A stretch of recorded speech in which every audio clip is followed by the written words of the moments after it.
আসসালামু আলাইকুম রহমতুল্লাহ। এই যে দেখতে পাচ্ছেন আমরা মেখল আসছি, মেখলের মধ্যে এই রাস্তার উপরে মানুষ মাছ ধরতেছে। তো কি অবস্থা দেখেন, পানি আরো এখানে এক কুমোর ছিল, এখন পানি অনেকটা কমে আসছে। দেখেন পরিস্থিতি।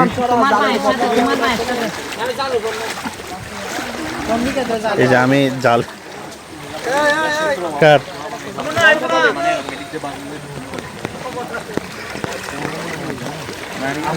এই যে দেখতে পাচ্ছেন, এটা হচ্ছে মেখলের আলী সাহেব উজার মাদ্রাসা, এশাইতুস সুন্নাহর পাশে। এই যে আমার নানুর কবর। এই যে আশপাশে দেখেন বন্যার পরিস্থিতি কেমন, এখানে সবাই রাস্তার উপরে মাছ ধরতেছে।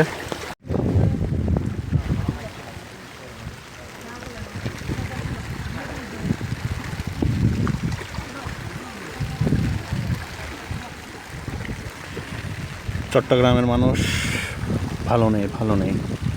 সবাই দোয়া করুন যেন বৃষ্টি থেমে যায়। বৃষ্টি থামলে অবশ্যই পানি নেমে যাবে।